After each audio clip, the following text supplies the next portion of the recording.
Good evening, race fans, and welcome to tonight's coverage of Green White Checkered TV and the Area 51 Xfinity Super Speedway Series here on Thursday nights.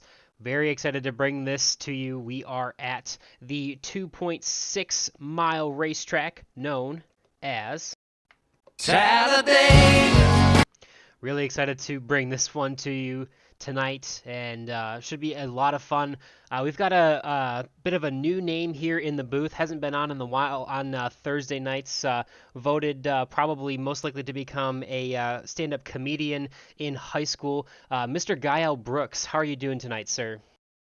I'm good, and actually, it was most likely to get kicked out of trying to be a stand-up comedian, unfortunately. But That's fair. I'm doing well. I'm really excited to be here tonight. I always enjoy sharing in the booth here with you, and I get the opportunities too with Chris and Matt and everybody. Like I said, I love the group we've got over here with Green White Checker TV, and yeah, I will say I'm a little bummed. I do enjoy Talladega. That little extra, I say the fun fact for here is 8 feet wider compared to Daytona. It doesn't sound like a lot, but it means the world of difference in these cars. And that's going to make these guys very, very eager to go 3 wide, I think. And it's just going to be so much fun tonight to see kind of what moves are made and who's kind of going to save and wait their time. Others who are going to kind of just go for it right off the kick. Yeah, we'll have to wait and see. There's definitely a lot of room here. That 8 feet, pretty much about an extra car width, or at least it makes 3 wide action very easy to do. Whereas at Daytona, typically 2 wide action is most comfortable. 3 wide you can stretch. 4 wide is probably just insane.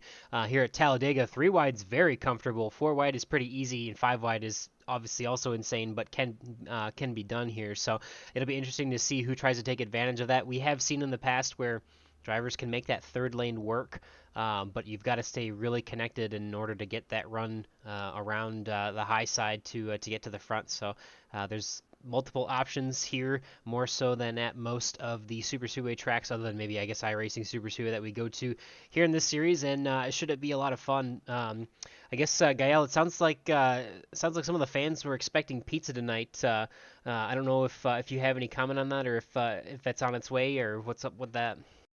Yeah, I'm gonna have to find out. I don't know if we have any formal pizza sponsorship yet, so I'm gonna start working on that. Because if this is the case, I'm gonna go broke pretty quick. Because I know you can put some away, and I say right now I'm not sure. I think we got 7 viewers, and I say I don't know them very well, so I'm a little nervous about that too. So for the sake of my piggy bank, we're going to work on some pizza sponsorship, I think.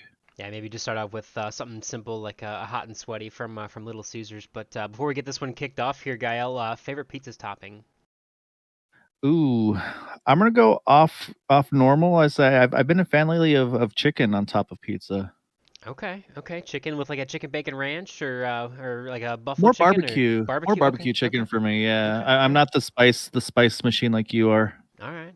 I'll say I mean I like just about anything on a pizza, but if I had to pick one thing, it'd probably be either probably jalapenos or bacon. So those are two good choices as always. But Two that I um, don't normally do, so I'll have yeah, to consider that. and obviously hot take, but Hawaiian pizza, classic. Got to go with it.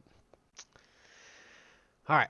Well, I'm just gonna start fights. that was probably a hot take, yes.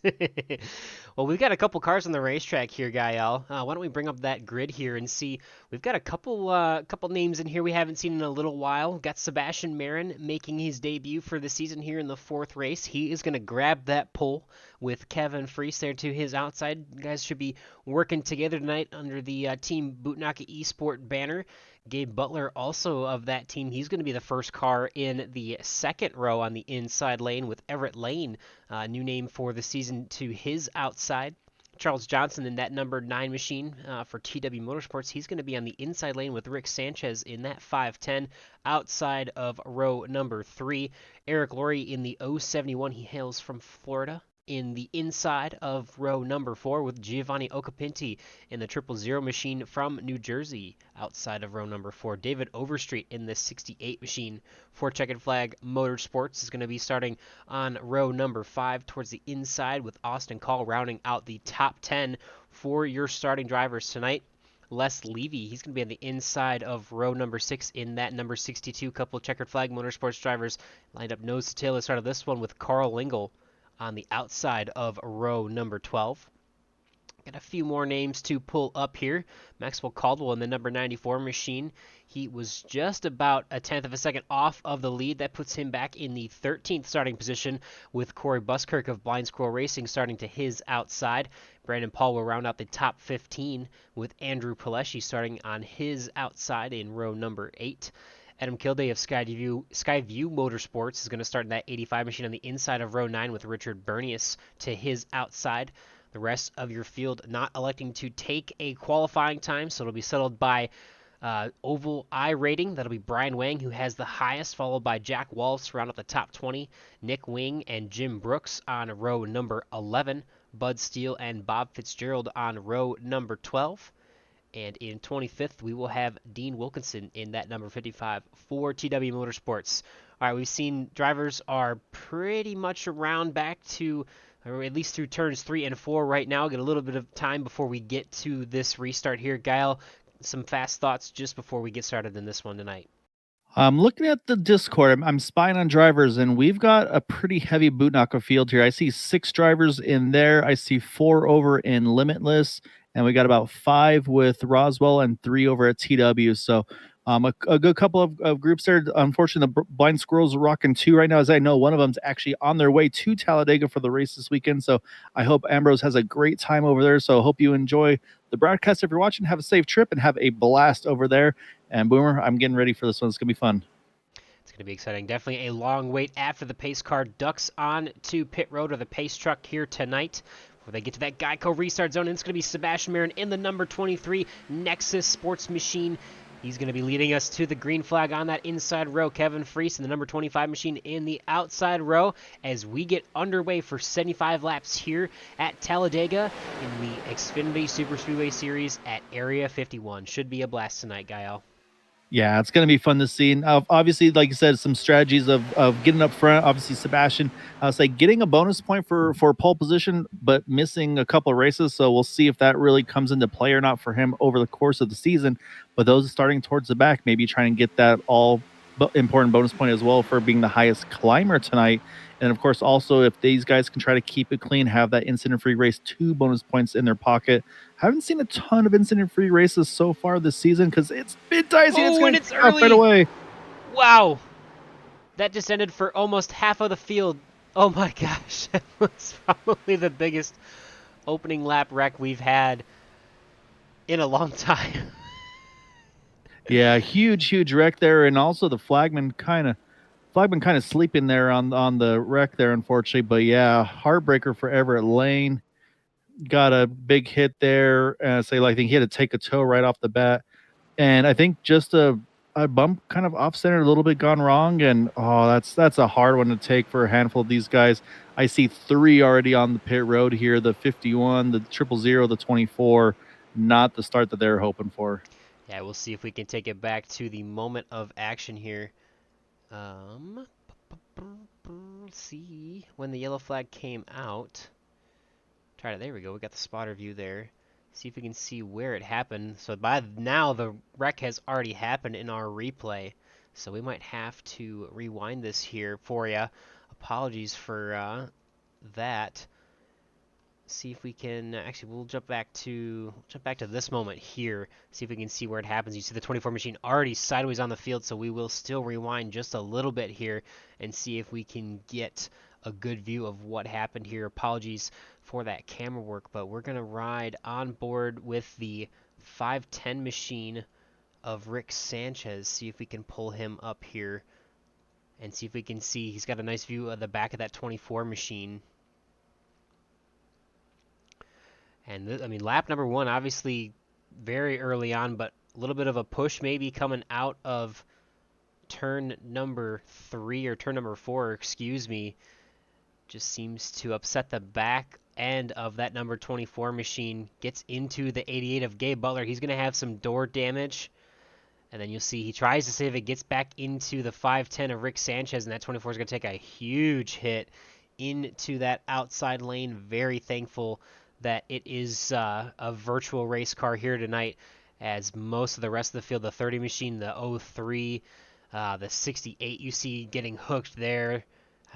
just about, I mean, at least half the field there. Looks like Jim Brooks is going to get collected here, unfortunately, very late from the 000. Tried to go to the infield to avoid that one and unable to. But yeah, a lot of guys, probably more that were not involved than that were involved there, Gael. Yeah, no, big hit for a lot of drivers, and I mean, we just talked about the incident-free races. Yeah, I do see 3 drivers with the meatball flags, kind of showing in the timing and scoring, including the 51, the 000, and the 24. So basically, all had to take a tow to get to pit road, and yeah, it was just unfortunately a little bump that got wrong, and of course, everybody was still kind of building up speed, so everybody's still really kind of packed in together. There's just not a lot you can do in that situation, and I'm looking at the field here, and not quite half, but a good almost half the field right now showing 4 incident points. So we talked about how important those incident-free races are, and unfortunately, a number of even those that didn't really get a big hit from it, but a little bit of contact, like Gabe Butler in the 88, he even shows that. So unfortunately, he doesn't have a chance to go incident-free in this one right off the bat, which for some drivers it might change their strategy a little bit. Maybe it says, hey, I can go a little aggressive now, not having to worry about those bonus points. But yeah, I mean, that was just a huge collection of cars there in that incident. And then, of course, on the strategy side here, looking at the fact that the 2 drivers up front, the 998 of Corey Buskirk and Richard Bernius, they stay out here along, but then everybody else from Sebastian Marin on back went ahead and at least took a splash of fuel. So that means they will have to pit a little earlier, not a lot, but maybe a lap or 2 earlier than the field here, should we get to a green flag pit stop in this next run. Yeah, we'll have to wait and see. It's just what everybody who did pit the first time looks like they're going to grab a little bit extra fuel this time by as well. And Eric Laurie, Les Levy, Carl Lingo look like they're going to stay out this second time. But yeah, Corey Buskirk and Richard Bernius, they're going to take advantage of not pitting the first or the second time around there for some of those guys. Richard Bernius did turn the fastest lap of the race last lap. It was a 1 minute 48.64 second lap. So the fastest lap so far, but we got an early caution in this one, which gives us an early opportunity for a quick commercial break.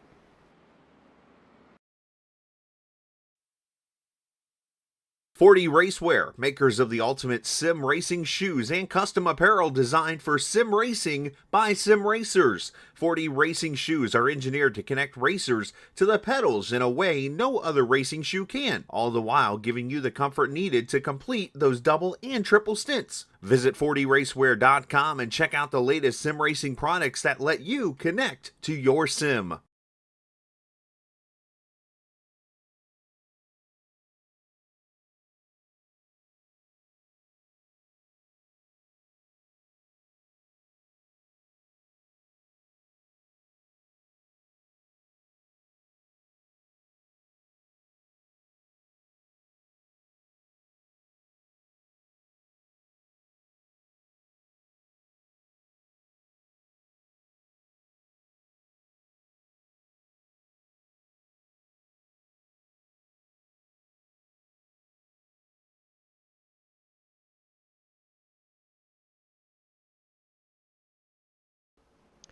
An early incident there, and we'll be back ready to go. Green flags, try and get our first lap under full green flag action started here.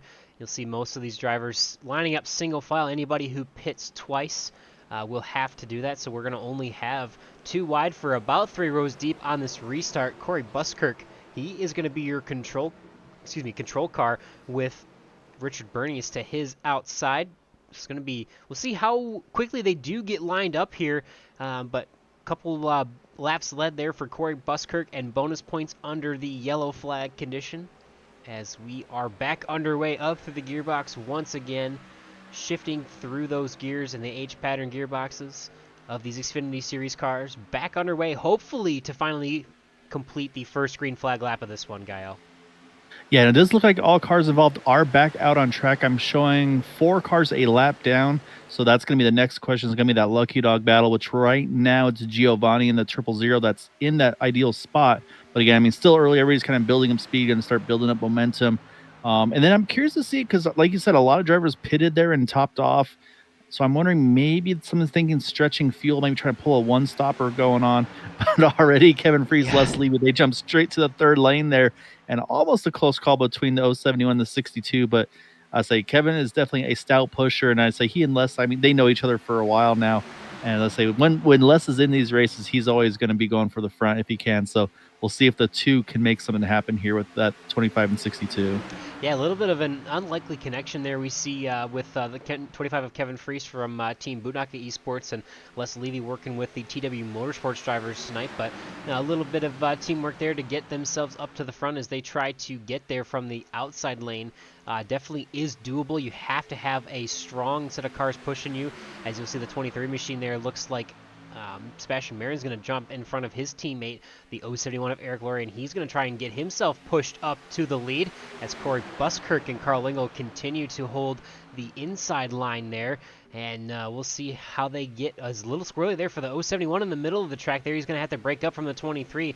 We'll see who leads this lap this time by. As a reminder there, we're at Talladega. We got to mention it. Start-finish line is not here in the tri-oval. It is further down into the short chute between the tri-oval and turn 1. So definitely a little bit of a different strategy as far as when you have to time the runs and the pushes to get that to work, to be first across the start-finish line. And it looks like Sebastian Marin able to do that lap with the help of his teammate Eric Laurie. He's going to get a bonus point for himself for a lap led that time by. Yeah, and I'm saying right now they're kind of comfortable. It seems like running that second lane here. And I say that you see Sebastian, and I say, and one thing that I've learned from these guys, I know I've mentioned it before with a little bobble there towards the back there by the 85. Looks like everybody's good now. 25 keying up on the radio saying he's boiling hot right now, so he's having to kind of back off the 62 a little bit there. But that abrupt move you saw by Sebastian from the middle to the bottom, that's basically to help prevent two things. One, the car pushing you, in that case, Eric Laurie, when you kind of make a nice smooth transition down, you kind of lull that car into following you doing that, and then that would put him into the side of Corey Buskirk.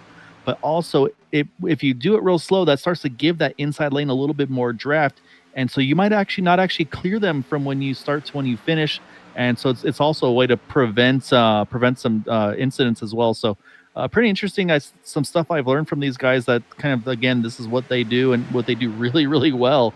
So it'll be fun to see. And like we mentioned, though, those two drivers, though, Corey Buskirk and then Carl Lingle, part of the Blind Squirrel Racing group. So we'll see. Again, they'll probably have to pit a little earlier should we stay green. So we'll have to see if that comes into play or not on this one. As right now, everybody's just trying to figure out where they want to position themselves. And then that Lucky Dog battle as well. Right now, that 000 Giovanni, he's trying to stay ahead of that 24 of Everett Lane, but I think Everett's just gotten to be that higher positioned car here.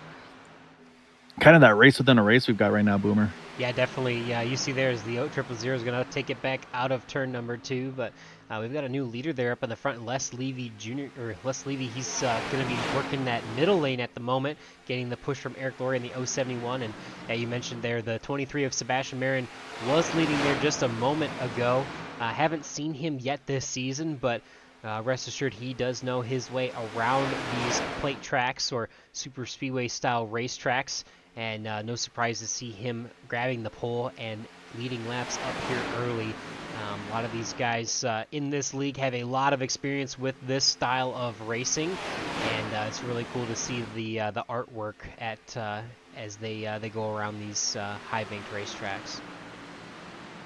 Yeah, no, I've heard Sebastian's a fairly decent iRacer in multiple facets, so he's definitely one to keep an eye on for any race he's in, be it Super Speedway or not. But right now you got the trio going here of Eric, Gabe, and Kevin there on the middle lane, seeing if two will clear. Ooh, bobble there by the 071 there. And you saw right there, Gabe was able to clear, but you saw, though, right as he started to clear, though, it got really tight between him and Les there. So, and then Les is going to try to take that momentum here, see maybe he can get that push from Kevin, or maybe even Sebastian. Nope, hole's going to close up before he has a chance to. But yeah, right now everybody's trying to go for what they can. We mentioned a minute ago the 24 had the Lucky Dog spot. It's back to the 000 here. He was able to get back around. As well as David Overstreet now moving up into that second position of Lucky Dog drivers. So right now it's like a lot of movement to see where you want to be, but then also a handful of drivers here just kind of cruising right now, kind of watching around like Bud Steele, Jack Walls and company.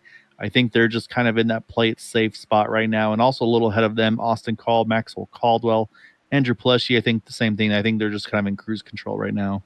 Yeah, I think a lot of these guys, especially after that very early action and chaos, it definitely scares some of these drivers and makes them realize, like, hey, you know what? We can't always go every lap pushing really hard, and some of them are just kind of trying to tone it back. You can see a lot of guys in the back of the pack just kind of trying to hang out and not cause any more chaos, but Giovanni is definitely moving forward. He is about the 8th or ninth car currently on track, and he's got a couple spots there. You see he's 2 cars is maybe, we have a little bit of a check up there. Big check, yeah. Yeah, the 9 gets into the back, and we're going to try 4 wide there. The 68 gets squeezed in the wall just a little bit there by the 73.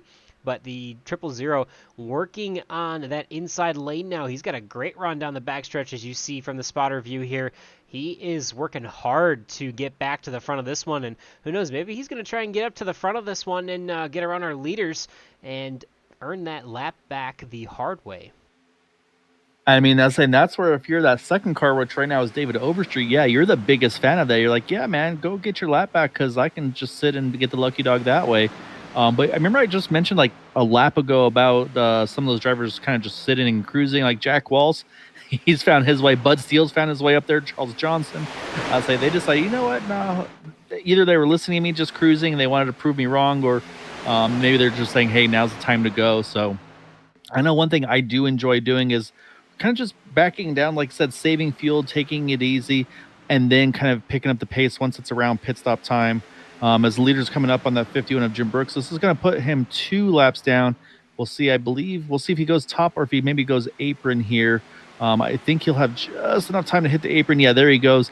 And Talladega's a track that you can get away with this. At Daytona, not so much. So he should be able to let these guys slide on by and then tag onto the back and hang on to that draft here.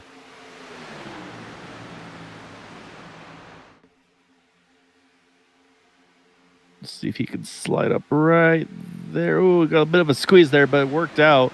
But yeah, so he's able to now kind of slot in, but he is now 2 laps down compared to the other 4 we had mentioned that are sitting just 1 down at the moment. So he'll need a little bit more of a break.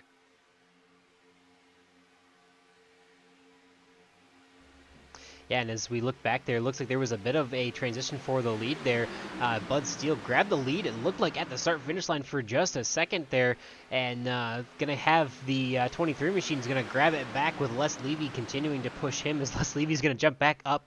Man, Les is not satisfied unless he is the front car in this one, and that is a lot of fun to watch as these guys continue, I bet, to have a blast trading the lead back and forth as we go through this one. But yeah, you mentioned there, good for Jim Brooks to get back into the pack and settle back in there. The respectful move to get off of the speedway. But we've got 3 wide action up here at the front of the pack. We've got 1 car in the middle there, the 000 pushing Bud Steele. Remember, he is 1 lap down, still trying to earn that lap back the hard way as the 62 of Les Levy jumps back down in front of the 23 machine of Sebastian Marin and is currently our leader.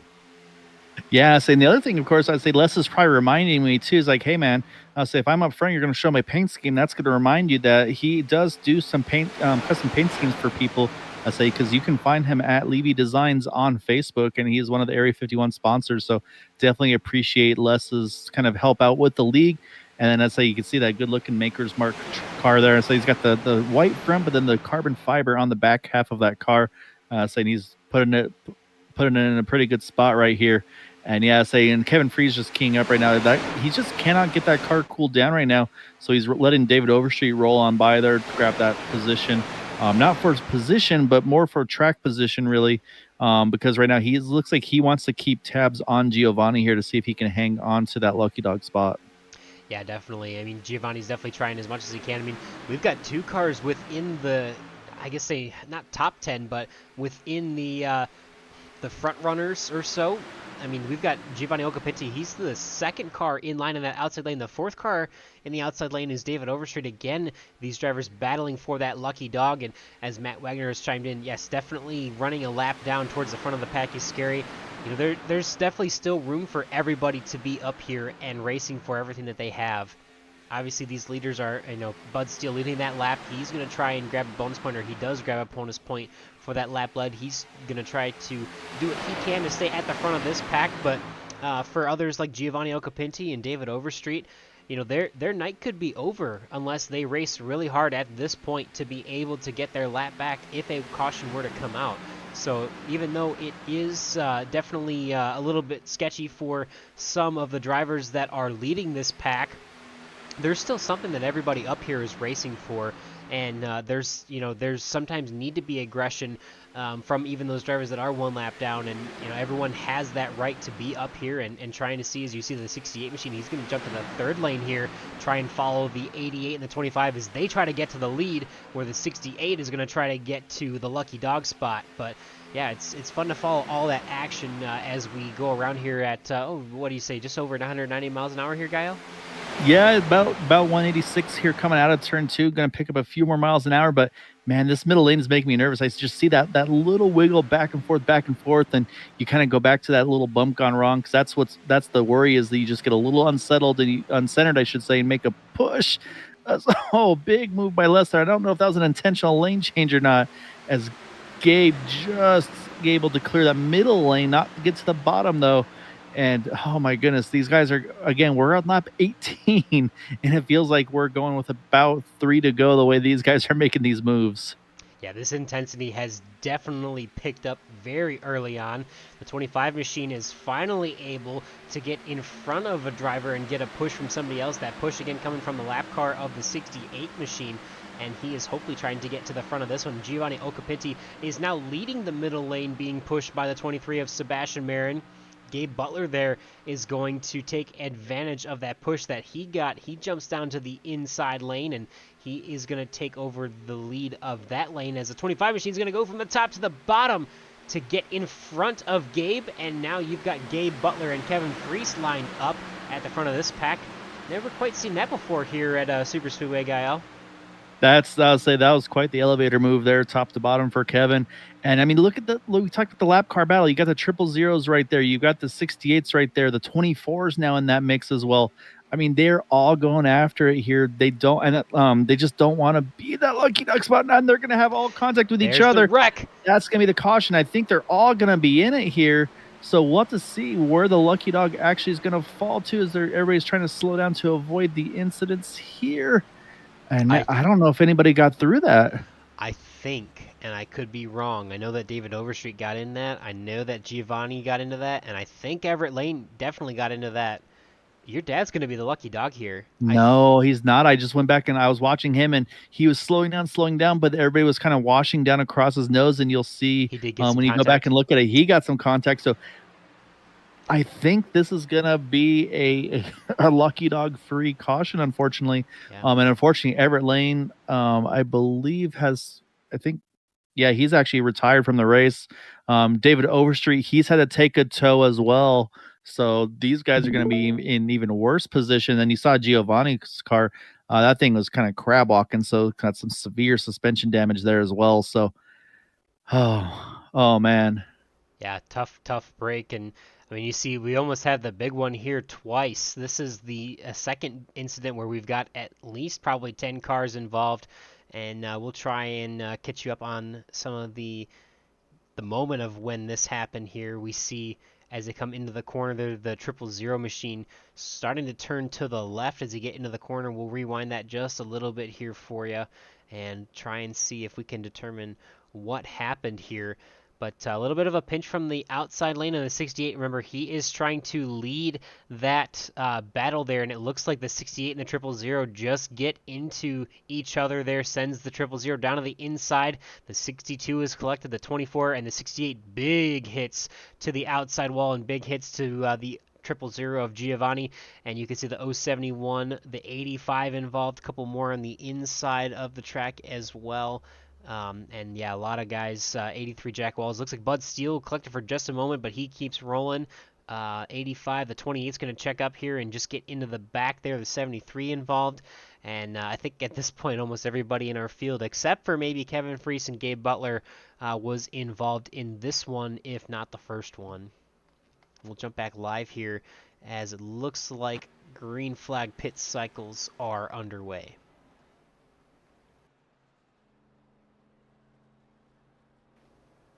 Definitely a crazy start to this one, Gael.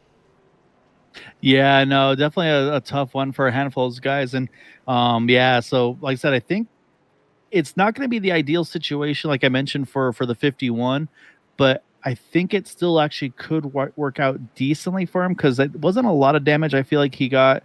And then also, like I said, I think some of these other guys are gonna have a lot of damage, like the 000, like we mentioned, as well as that 24 retiring David Overstreet as well. So really, I think it might wind up being the 51 is the only car 2 laps down that's able to kind of keep at speed. So we'll see. I'll say on that lucky dog battle. So yeah, that could be pretty interesting. But yeah, strategy wise though, everybody had to come in here. And I'm trying to look at the fuel numbers. I think we're still 2 stops to the end, no matter what at this point. Yeah, I think so as well. We're looking just from past experience. We're looking at probably somewhere around 20 laps or so, which will get us to 42, then 62, and then 75 to the end of it. So we'll see. Definitely most of those drivers starting to get towards the end of the pit cycle here, so no surprise that everybody in the field is going to come down. Les Levy is going to be the fastest on pit road, taking right side tires and fuel, it looks like. Bud Steele doing the same. They are going to get out first and second. Kevin Freese and Gabe Butler take 4 tires and are able to get out third and fourth.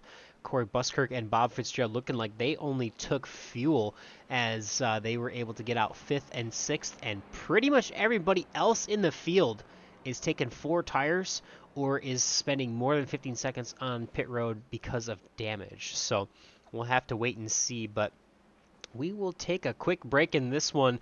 Early action, 2 cautions within the first third of the race, and it gives us more time for plugging our sponsors.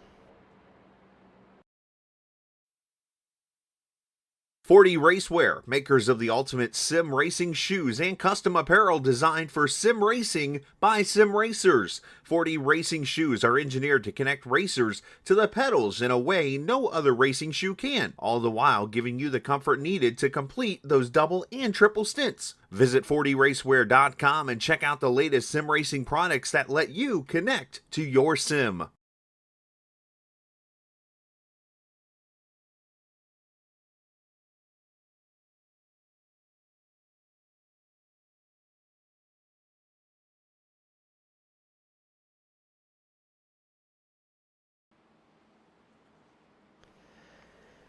As you mentioned just before the break, couple incidents here early on that were very big for most of the field, as we are not even yet to the 1/3 mark in this one. We'll be there in a couple minutes.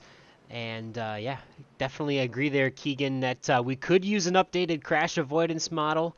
As a couple weeks ago, iRacing just released the damage model that is new for these cars, so you can see different individual body panels will actually fly off, and some of the damage and the physics of how the cars come together during a caution, and the physics of how they spin and make contact, and the different crumple zones of these race cars have been updated. So definitely had to get a little bit of practice with that early on in this one, Gael. We've had a lot of chances to see how well that damage model works, but we've got everyone in the field pretty much on the same fuel strategy here now. What are you thinking here for the next third of this race? It's gonna be interesting because, like you said, I mean, I think it's 2 stops to the end no matter what. And we have 2 cars actually sitting 3 laps down now. I was surprised actually the 51 had to go down an extra lap there, but he and the 68 now are both 3 down. But their cars both look relatively good. And of course, iRacing, I'll say we're have to go green here actually, I believe. As yep, there we go. List leaving, but still gonna lead the field to green. But also, like you mentioned, with the new damage model, iRacing also kind of has now kind of a status of what your damage is. So if you program a key in iRacing, your spotter will tell you, hey, you have this damage, how much it is, where it is in the car, how much is fixed, or if it's all fixable. So these drivers, if they've programmed these keys, they can know what's left for repairs or how the car should hopefully behave. So pretty good options to be able to play with here, which is pretty cool. Yeah, absolutely.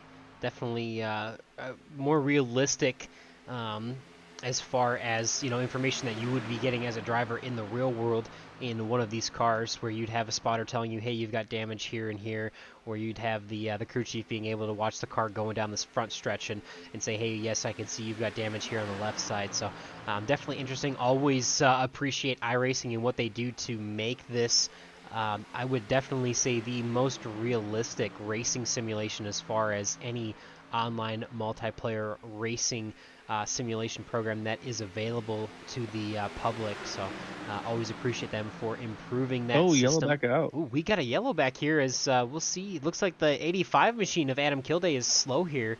Oh, Carl Um, Lingle is well involved. yeah, let's see if we can see what happened here. This is another very quick yellow.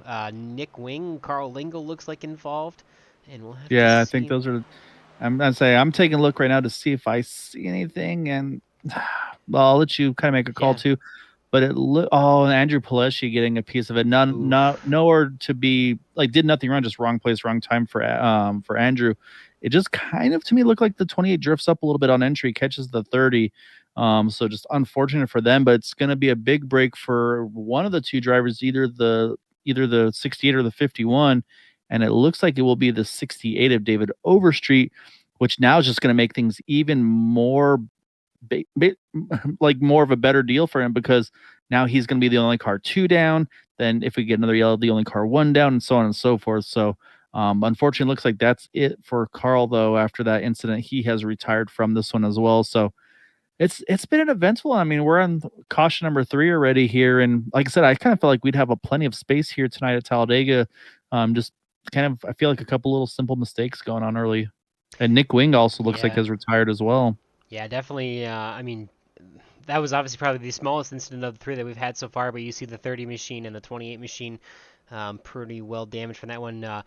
Good view there of how that new damage model works, but it is unfortunate that we've had to use it here so much early on. But yeah, that's lap number 26 now. We've had 3 cautions. That was a minor incident with only 3 involved, but we've had 2 incidents so far with probably somewhere between 5 to 10 or more, and we'll see. Curious to see if anybody does take to pit road here, and it looks like Yep. everybody is going to come down. Yeah, led by Les Levy at the moment. Bud Steele's going to come down. Kevin Freese, Gabe Butler, Corey Buskirk currently in your top 5. And yeah, that'll be Oh, I everybody like this though. I on pit like road. this. Jim Brooks stays out and David Overstreet, he's gonna get the wave around, of course. So he'll be able to wave around and then pit. However, Jim Brooks, he'll be able to wave around as well. So now it's actually they're gonna both be 2 down together once Jim gets that 1 to go. So and also Giovanni looks like he's gonna come around here as well. He's gonna try to get one of his 4 laps back. So he'll Yeah, go back to from 5 to 4 down. So I really like this call by these guys. That's a really, really good strategy there. It does put Jim a little bit off sequence on fuel by a few laps, but I think it's definitely worth a gamble there. So I think that's a great absolutely. call. Yeah, I mean, these guys, so we noticed there was a David Overstreet. He got the lucky dog there on that caution, so he'll get a lap back for free. Uh, Jim Brooks and Giovanni are going to have to take that lap back. They're going to get the wave around because they didn't pit. They are now ahead of the leader, and as they come off of pit road, that leader is Kevin Freese. But because they are ahead of the leader, they will get waved around the pace car, get 1 lap back without the opportunity to pit because they did not get the lucky dog under this caution here. So definitely fortunate for David Overstreet. He is going to get in and get some service, get some fresh tires and fuel, it looks like here. Maybe try to repair a little bit more damage. Yeah, it looks like he's going to repair some damage there on that 68 machine as he sits in his pit stall. But definitely very beneficial to some of these guys trying to get back to the lead lap.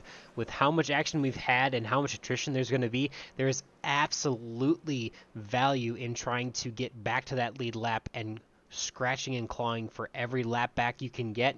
Who knows? Jim definitely could be in a position later in this race where he's back on the lead lap and has an opportunity to gain even more positions just from sticking with it and trying to scratch and claw and get as much as he can. But we're going to take another quick break here as we have another opportunity under this yellow flag to hear one more word from our sponsor, 40 Racewear. 40 Racewear, makers of the ultimate sim racing shoes and custom apparel designed for sim racing by sim racers. 40 racing shoes are engineered to connect racers to the pedals in a way no other racing shoe can, all the while giving you the comfort needed to complete those double and triple stints. Visit 40racewear.com and check out the latest sim racing products that let you connect to your sim.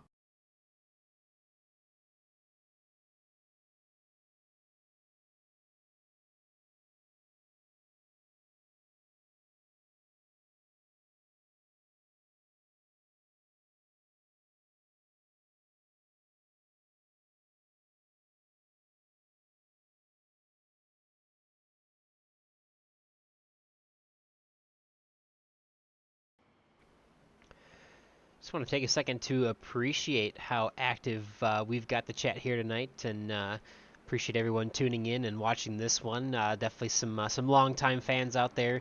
Muff Duff, appreciate you chiming in. Matt Wagner, also a friend of Green White Checker TV and broadcaster here. Appreciate you, Matt, on your off night getting a chance to chime in and say hi. Keegan Osler, appreciate all you guys out there and keeping it interesting at the chat. Definitely an interesting race that we've had so far as well. Just barely through the 1/3 mark of this race. Lap number 28 will be 29 when we go back to green flag action here after our third caution. Lights are off on the pace truck, so that will happen this time by. Gael, I mean, we haven't seen it yet, but do you think the intensity is going to ramp down for a little bit, or is it just going to keep continuing to scale up? I think it is going to calm. I think we're a third of the way through. I think it is going to settle in here a little bit. We had 4 drivers there not top off on the one to go there. Bud Steele, Les Levy, Corey Buskirk, and Bob Fitzgerald. And Sebastian Marin back go ahead and did top off, because I'm looking at the fuel numbers now, and I do wonder if we're getting really tight to make it on a one stop to the end. So some of these guys, I think, are going to back it down just to save fuel to try to avoid getting kind of caught that extra lap down. So or the extra pit stop, I should say. So we'll see, though. Bud Steele's going to lead this thing here with Les Levy to his outside. And again, so you see right there the 08 of Bob Fitzgerald right behind the 62. So I really enjoyed seeing Bob's progression. Like I said, I've been racing with Bob for a long time here with Area 51. And he's definitely one of those just kind of calm, quiet racers. And he's been getting into the top 5 here a lot more recently. And that's one of those things you just love to see them get in those positions. So fingers crossed, no commentators curse Bob. If it happens, I'm sorry. I'll take the blame on it. But yeah, we're back underway here. And again, we still have that lucky dog battle now still between the 51 and the 68. But we do have a bunch of drivers here rolling to the back. And again, I think this might be fuel here. And I'm watching the boot knockers rolling way to the back right now. I think there's some strategy going on here. I want to say it's fuel. Yeah, I think so. We'll see. We are pretty close there, so most of these drivers pitting on lap 26 or 27 there. We know that they can go about 20 laps or so to the end, so it would definitely be a stretch to, I think, get to lap 75 at this point without pitting twice still. So we'll have to wait. I think you're right, actually, Boomer. Yeah. We'll have to wait and see. I think it's still a 2-stopper from here, but who knows? Within about 5 laps or so, I think the opportunity to one-stop finally opens up, but who knows? We'll have to wait and see how the rest of the cautions fall with this one. Lap 30 underway. Les Levy finds himself back at the front of this pack in that number 62 Maker's Mark, number 46 machine. Maybe a missed opportunity to pick the number 46 as a number, but still nonetheless a very beautiful paint scheme, as you already mentioned. Les and Levy Designs does a lot of in-sim paint work, and love to see these beautiful machines here from Les and all the other competitors who do a lot of work to make these cars look absolutely beautiful for the broadcast here. Yeah, and he's actually got a fitting rear bumper. So if you hop on board or off on the roof, I should say, of Bud Steele, if you take a look at that 62, and for the car number, Les has run 62 since I've met him. So he's got the perfect rear sponsor there on the back of that car with his Levy Design sponsorship on there as well. So pretty amusing that, as he always has fun with his paint schemes.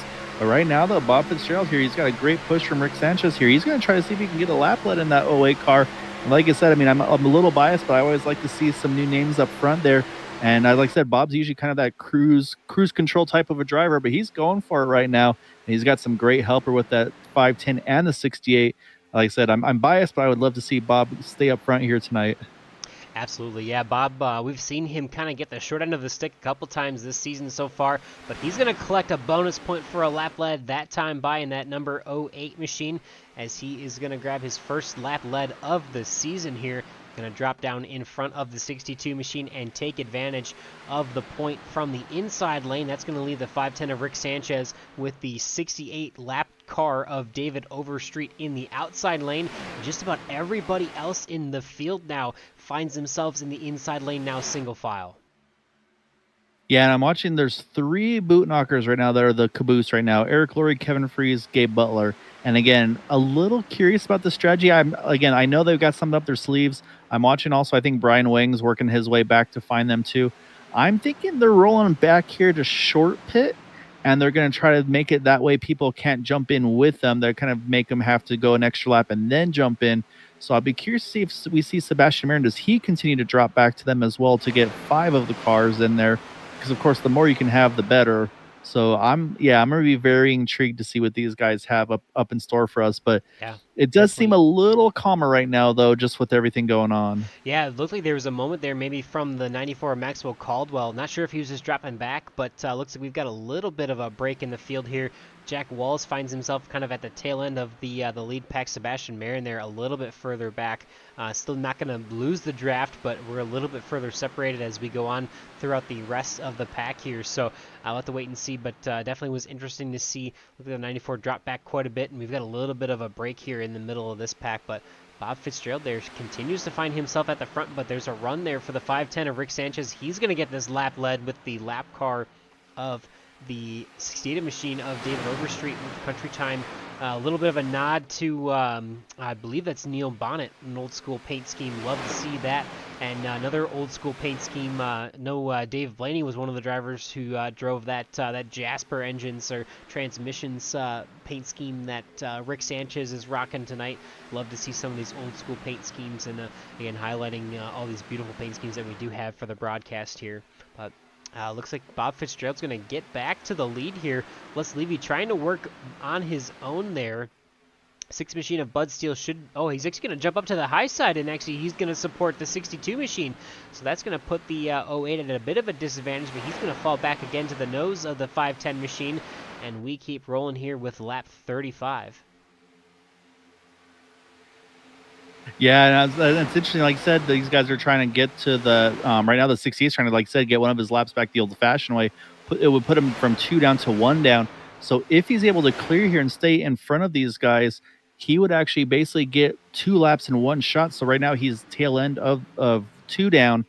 So now sitting 1 lap down, then he would be the lucky dog as well. So he'd almost get 2 laps in one shot there. But again, he would have to stay ahead of now Dean Wilkinson to his outside. I say Dean's finally decided to kind of lay out the sandbags a little bit and go after it a little bit more here in that 55, but steal his teammate right behind him. But yeah, so it'll be interesting to see. Like I said, you of course want these things to go green, but man, right now, if you're that 68, like, yeah, well, now you don't. But about a half a lap ago, you'd be like, yeah, man, bring out a yellow. I'd love to get that extra lap. Yeah, I think he'd be okay in just about any position. Obviously, there's no cars 1 lap down, so he would rather be at the front of this one because he'd still be the lucky dog. That would get one step back. Oh, a little bit of a moment there for the 9 of Charles Johnson there. He was pushing Dean Wilkinson to the front. Dean's going to jump out of line and get to the back. And him and his teammate he got his lap there. Yeah, him and his teammate, he got his lap led and he's going to get out of Dodge, but him and his teammate Charles Johnson had just got to the front there. The 6 machine is going to try and squeeze. Oh, he's got plenty of room there, excuse me, in front of the 68 machine. It looked close, though. From the broadcast view we saw there, yeah, it was a lot closer than it was, but the 68 machine is going to jump back out to the outside. He is really trying hard to get to ahead of this pack. As you mentioned, it is so important there, Gael. If he can get ahead of the leaders when a caution were to come out, he will be 1 lap down. He will get the lucky dog, and then he will be back on the lead lap. But as of right now, currently he is the first car 2 laps down.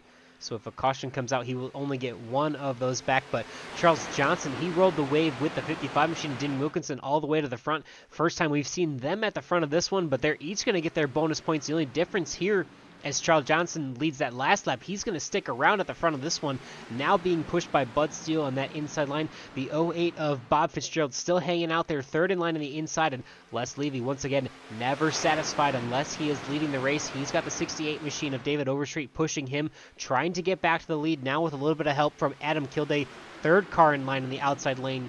And most of these drivers, the field kind of breaking up just a little bit behind them. Couple in the middle lane, couple in the bottom.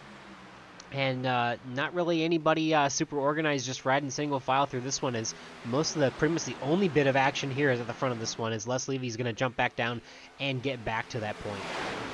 Yeah, I think they're just trying to kind of, like you said, just cruise control right now.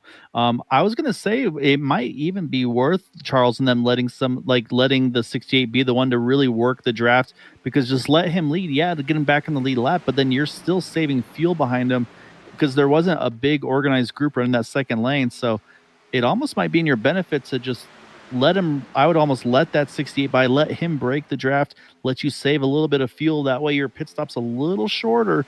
But right now, like I said, the way they're running, they're pretty nicely organized here on that bottom with that 60, the 62, the 9, the 6, and then the 08 of Bob Fitzgerald. So, but I'm watching Richard Burney as he's starting to close up into those top 2 spots that might give that line, I should say, a little bit of an extra push there to get them cleared of that 62. So, but I'm trying to watch this group. I'm also watching a little further back. Like I said, I think there's some strategy possibly happening soon here. And I think you mentioned like Maxwell and Andrew and them rolling back to the boot knockers there in the back. I think that's because they don't want to be way up in front of them. They want to do what they do as well. Kind of one of those don't get burned by the strategy. So I think it's one of those do what my enemy or my competition is doing. Yeah, definitely. It's been an interesting one so far in this one, as we are just over the halfway one in this one, finally settling out. Still plenty of action at the front of this one, mostly for the lucky dog or the lead lap battle that we're trying to see with David Overstreet. Most of the pack still settling down into single file action. The 62 of Les Levy never satisfied unless he's at the front and trying to lead every lap that he possibly can. And it's been an exciting one so far, trying to finally get to a long green flag run here. Had about 13 laps, and we'll see if Commentator's Curse falls into play there. But hopefully about another 8 or so laps, 9 or so laps, and we might see our first green flag pit cycles of the night, Gael. Yeah, and the other thing we need to remember too is those couple cars that stayed out for the wave around, Jim Brooks in the 51, Giovanni Acapinti as well, staying out for those wave arounds. They're going to be in a little bit worse shape on fuel, like we had mentioned. So he's going to probably have to pit maybe 2 laps or so earlier than the other drivers here. So his best hope is if maybe he can find a way to tag on to some drivers that choose to pit early, because Talladega is a track and Daytona where you can short pit and then be able to come back out, stay on the lead lap. And that's kind of one of those short pit strategies you'll see here. That way you want to pit before everybody else in case of a yellow, and then you kind of then cycle through and get your track position right back. So usually you see that at the very end of the race, but I could still see some drivers maybe try to do it to break away from the pack. Yeah, we'll have to wait and see. Definitely, for the most part, pretty much this whole pack of everybody who is still racing here is, everybody is pretty much in this pack here. So we'll have to see if that does break up anybody at any point. But David Overstreet's still trying to earn that lap back the hard way with single file action. I don't think he's going to get the caution that he is hoping for, but still a valiant effort nonetheless in that number 68 Country Time Machine to try and get to the front there. He's got Adam Kilday who is pushing him. Definitely they've got a pretty good run going so far, as the 68 should be just about clear, maybe not quite ahead of the field there. Remember, this will leave Les Levy in the lead, so the 68 machine, even though if he gets in front, he's still a lap down at the time, that is more beneficial to Les Levy, as he will be able to, make it a little bit more easy for him to lead laps from that inside lane. He's still got the 9 machine of Charles Johnson pushing him, and Bud Steele in the 6 machine, followed by Bob Fitzgerald in that inside lane. Dean Wilkinson dropped back to the back, but he's actually found his way back up to the 7th position here, about the 5th car in the inside line.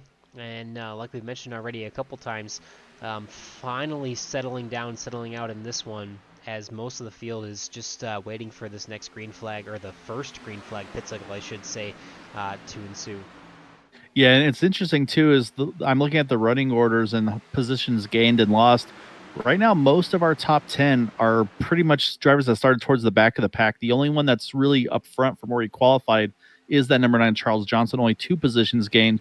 But Les Levy's plus 10, Adam Kilday plus 15, Richard Burney is plus 14, Bud Steele plus 18, plus 19, depending on where he is on track, and also plus 18, plus 19 for Bob Fitzgerald, Dean Wilkinson. So it's really that top 7, like I said, just really high positions gained from where they started in this race, just because of A, some of the attrition, and then B, again, some of that strategy being done by some of these boot knockers here towards the back.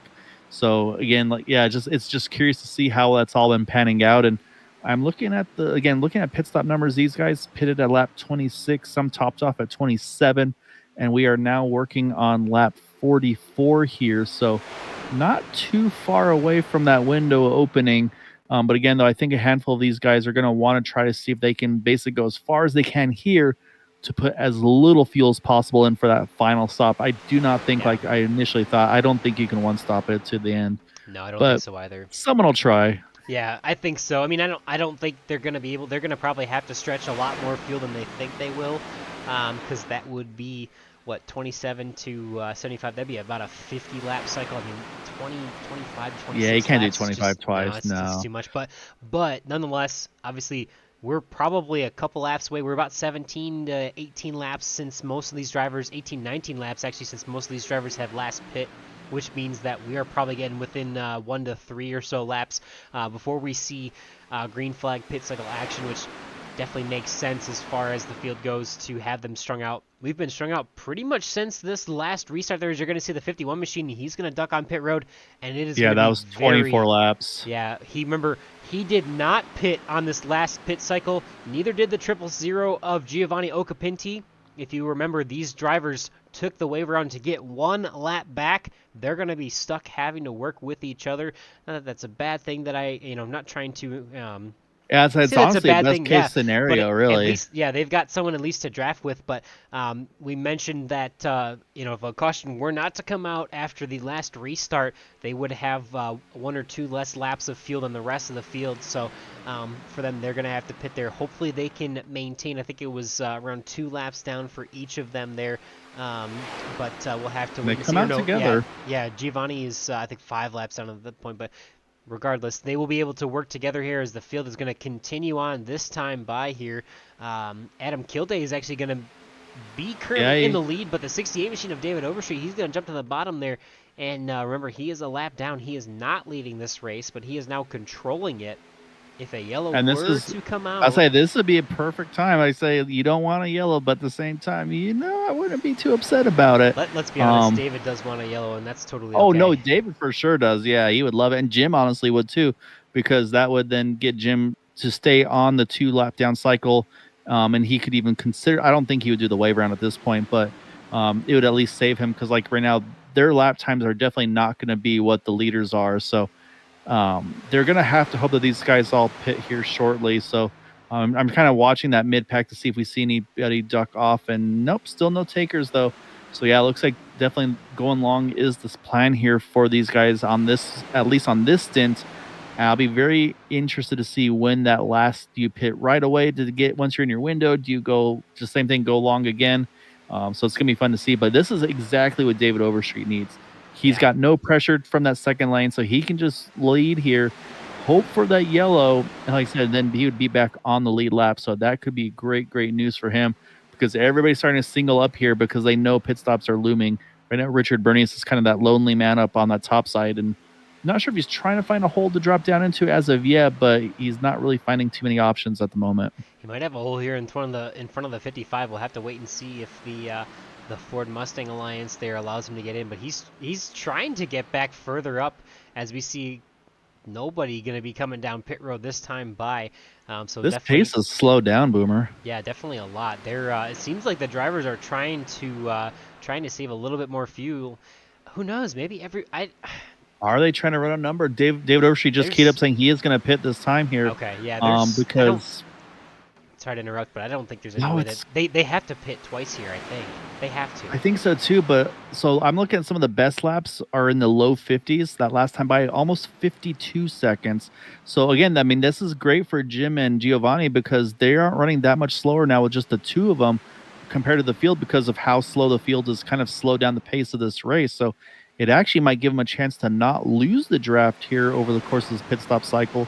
Really just depends on how well some of these drivers get in and out of pit road. Here goes David Overstreet. He's going to bring, here comes a handful, actually. So these guys we know cannot make it to the end.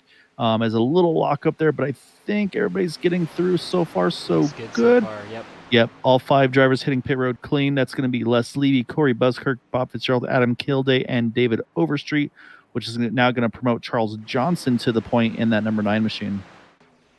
Yeah, still single file, and look at there's a very big separation now after those drivers come down pit road, the 9, the 6, the 55, and the 510 there, as there's a little bit of a gap. Richard Bernius finally finds himself in the inside lane single file here. We're going to expect to see, I think, most of these drivers coming this lap or the next time by, but definitely track position does still make a big difference here at Talladega. We'll have to wait and see who at the front of this pack is able to stay at the front of the pack, or if anybody towards the back of the pack is able to leapfrog and get there towards the front. As it's going to be just a handful of drivers coming this time by, the 9, the 55, the 6, the 510, and the 73 in this time by. That's going to promote the lead to the 64 of Austin Call. Looks like there's a little bit of a moment there for Dean Wilkinson as he gets into his pit stall. But yeah, it looked like he may have just maybe slapped the inside wall a little bit. Looks like no harm, no foul. But yeah, probably a little bit of a scare there for him. And I'm looking though, Boomer, right now we're at 25 to go. So these guys at pit would be pitting with 24 laps to go. They've gone 24 laps since they pitted. There's some fuel numbers here potentially. So we'll wait and see. As everybody's still trying to get up to speed and everything. But I suspect we'll see Austin Call here lead the field onto pit road. We'll see if anybody can try to go one more. I don't see it happening. Yeah, and I'm proven wrong, though. Look at this. Nope. Here goes Team Bootnock 3 of them. Go. Yeah, one lap. All so the Bootnockers. We got 5 cars here as the fast food wars are going to come down to pit road. The Austin Collins 64, the BK machine, the 03 and the McDonald's machine are going to come down. Brandon Paul, Andrew Pileshi, Maxwell Caldwell, and Jack Walls. It's Team Bootnocker, though. They are organized and lined up for the fuel. 5 in a row. They are going for it for the rest of this one. They have gone now 24 laps since they last pitted, which means that they should be pretty close to being able to make it to the end of this one as we reach 24 this should laps make it. to go. So we'll see. Strategy being played all along by them being at the back of the pack. They knew that they wanted to hit these Eric Lorry's out. Eric Lorry's just out of fuel as he comes down pit road. He's not gonna be able to make it with this pack, I don't think. But Sebastian Marin, Brian Wang, Kevin Freese, and Gabe Butler all getting down to pit road under power. The 071 able to catch up to the back of them, but it looks like he is going to be very slow getting to his pit stall. Hopefully he can hang on to the back of his teammates there, but cycling back so the downside is he qualified really well, so he has to go a long ways here. That's hard for Eric, but it just depends on how quick he can get going, maybe at least cycle in with the draft. So we'll see. But their first job now is they went long, but they got to make sure that they hold on to this lead pack here, which right now there's a bit of a 3-car breakaway here with Rick Sanchez, Charles Johnson, Bud Steele. So we're going to have to keep an eye because some of them are just leaving pit road now. They have 3 nicely locked on together. Brian Wing's got a little bit separated, and I think, Eric Lorry is going to be in trouble here. But we'll wait and see how everybody kind of fully merges out here. Yeah, we'll see. It looks like that was what I was kind of mentioning earlier. Track position as far as where you're at in the pack does matter, as Rick Sanchez, Charles Johnson, Bud Steele were at the front of the pack when they pitted, and the Team Bootnocker Esports drivers, they were all lined up together, and they have an opportunity to go the rest of the way, whereas most of this field does not, or some of the field at least does not for sure. But they are lined up nose to tail here at the back of this pack. Thankfully, it's definitely beneficial for them to get to the lead pack. If a yellow flag were to come out and the rest of the drivers could save enough fuel to get to the end, then that would kind of negate the advantage that these Team Bootnocker Esports drivers have. But they are still at the back of the main pack and able to hang on, it looks like here.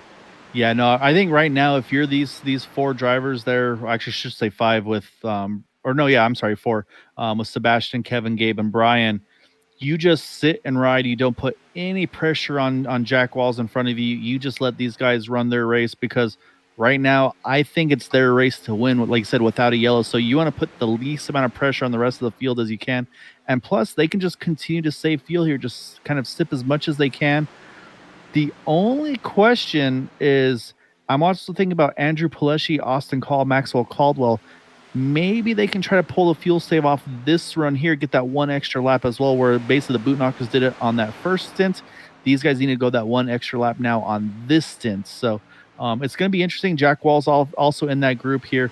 I heard some strategy here by David Overstreet saying, hey, if you guys want me to lead here and you can save fuel off of me, let me know. because that would be a lot. Again, if the caution comes out, he would get back on the lead lap with one shot there. So I think he's kind of thinking, hey, I know I got to pit regardless. So why don't you just let me be in front here, guys? It'll help everybody. Yeah, definitely some kind of gamesmanship going on for sure. Definitely not benefiting Rick Sanchez that he is at the front of this pack. He is probably guaranteed the only one in this pack who is full throttle all the way around this 2.66 mile super speedway, and he's burning the most amount of fuel out of anybody in the pack. He pit last at lap 50. Corey Buskirk, Les Levy, Bob Fitzgerald, Adam Kilday in that group who pit on lap 49. They've got to go 26 laps to get to the end. I just don't see that being an opportunity for them, unfortunately. Rick Sanchez, Charles Johnson, and Bud Steele, some of the drivers who pit on lap 50, as well as Dean Wilkinson. Again, don't quite see them being able to stretch this whole pit cycle 25 laps. They're going to have to do something here to save as much as they possibly can in this pack, and we'll see. Who knows? Maybe the whole pack will start to slow down a little bit and try to save more fuel.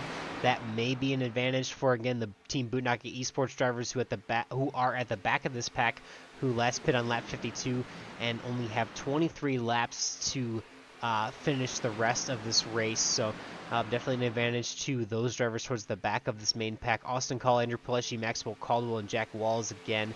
As you mentioned, Gael hitting last on lap 51. They've only got 24 laps to go, which means they've got one lap to stretch extra than the previous fuel stint, which is very reasonable compared to some of these front runners, but we'll have to wait and see how this plays out. We're still single file here after a lot of action in the first third of this one. We pretty much saw green flag action and a pit cycle in the second third. We'll have to wait and see how the final third of this race is decided. Yeah, like I said, right now it seems like there's not a lot of risks being taken because, like I said, again, a lot of people they're in the fuel save mode. They know, hey, there's no point fighting because I need to save every drop I can. I can tell you Eric Laurie, unfortunately, did lose that pack. However, he is in a pack of 4 with Jim Brooks there, Brandon Paul, as well as a 000 of Giovanni Acapinti. So they have a decent group, but unfortunately for Eric, he's leading that group, so he's probably losing all the fuel savings that he had gained. But at least, let's say, it's minimizing their time loss here. And I think, actually, as I said, I think Eric just keyed up there trying to switch positions because Eric's thinking, you know what, I need to try to make it to the end here because even with where he is on track, when everybody has to pit and take a splash of fuel, he's going to have to actually go ahead and save, and he could still gain positions. And here we go. We got some strategies going on here. The 9, the 6, the 83, they're all going to hit pit road here.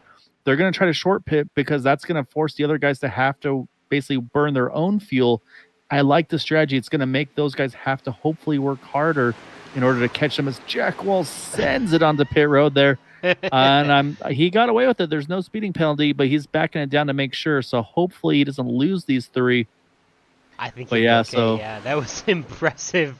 That was probably the most aggressive pit entry that we've seen all night long from that 83 of Jack Walls. Locked up most of the way on that one. Now, so it looks like everybody's going to come out pretty organized here. So actually a really good job by the 3 of them. And so now they're just going to draft like there's no tomorrow. They're going to be aggressive pushing. They just have to watch their temperatures, of course. But yeah, so this is going to be interesting to see. And that's kind of what I think this is the card you play against the boot knockers here. If you know you can't make it to the end, pit early, make the boot knockers have to burn more fuel. But right now, let's say the more drivers that stay out, the less work they're going to have to do to be able to kind of keep that fuel number in check. So again, I think the only real competition I think they have right now as they stand would be Austin Call, Andrew Pilecki, Maxwell Caldwell. So, but again, though, the way they're lined up, though, once the other drivers do hit pit road, it'd be those 3 burning the extra fuel versus the boot knockers. So it's a very, very kind of cat and mouse game right now of not wanting to lead and not wanting to burn that extra fuel. So kind of interesting. And that last time by, I'll say the leaders ran a 51.58. That group with Jim Brooks and company, they ran a 51.57 with only 4 cars. So yeah, so it kind of tells you what's going on. I'm going to watch to see what Bud Steele, Charles Johnson, Jack Walls can do. And they're actually going to pick up Richard Bernius here too for a 4th. I think we're going to see some big laps from those 4. Yeah, it'll be interesting to see for sure. Yeah, it's one thing that's beneficial to pitting late is that you know you can 100% guarantee you can put less fuel in the car, which means less time on pit road. But one of those things at an oval racetrack or different smaller racetracks, you can never pass somebody if you are running the same line as them. That works the same way for strategies, where if you are running the same exact strategy as somebody that is ahead of you, you will never be able to pass them. So I definitely commend Bud Steele, Charles Johnson, Jack Walls for making that happen there, trying to do something different there. They may not be in a position to win this race if the advantage from strategy comes from the Team Boondocket Esports drivers.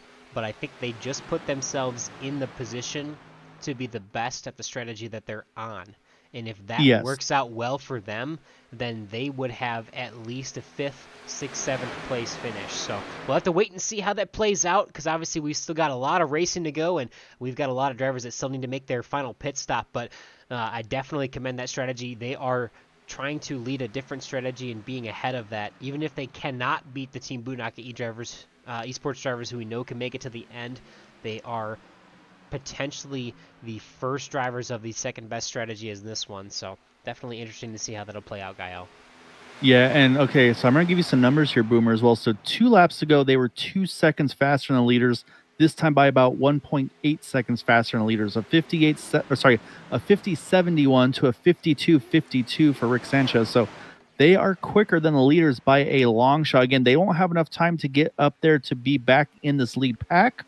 But like you said, they're going to be a mile ahead of all these other drivers that have to pit. Because even with the pace being back down like they are right now, I don't think any of these guys like Rick and Corey and Dean, I don't think any of them can make it. I think the first position that has a chance to make it is Austin Call in the 64 BK car.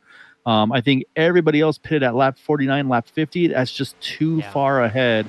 And I mean, you can see David Overstreet. He's holding even with these guys without any draft. He's even gaining on these guys without any draft.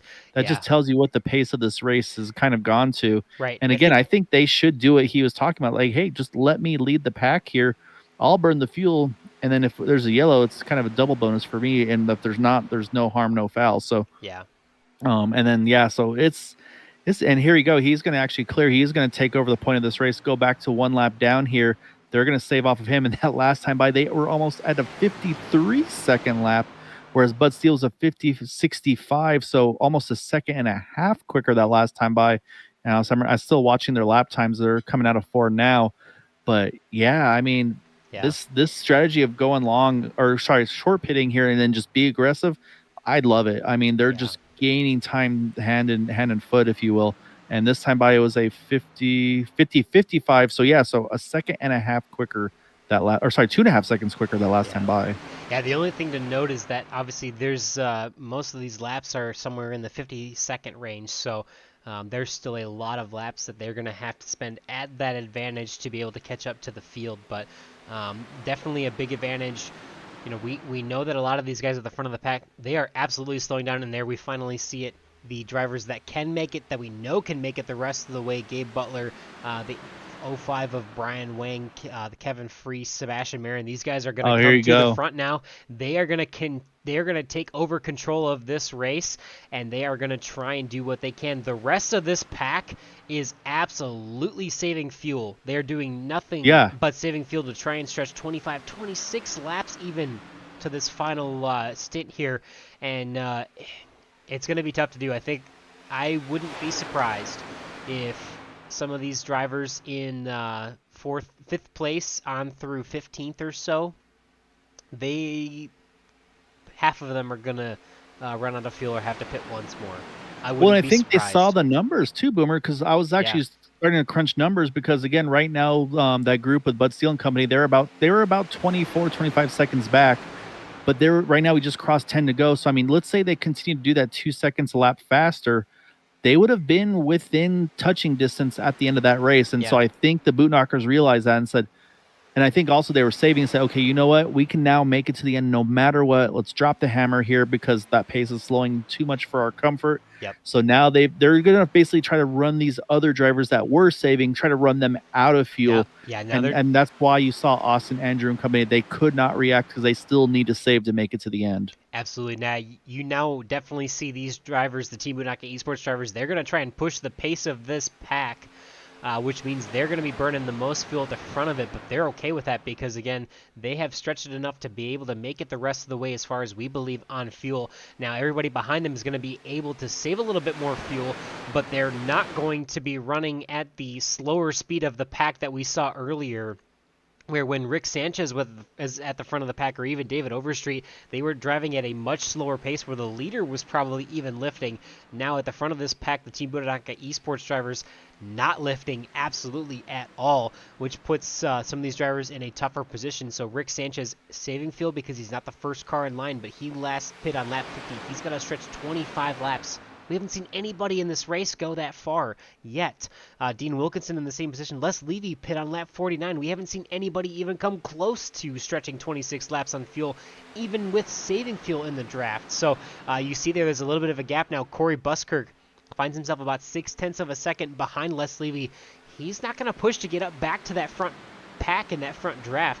He's probably not going to be in a position to be able to catch that draft and make it to the end of the race, so we'll have to wait and see. But most of these drivers, I think here between 5th and 15th, they are going to have an issue trying to get to the end of this one for sure.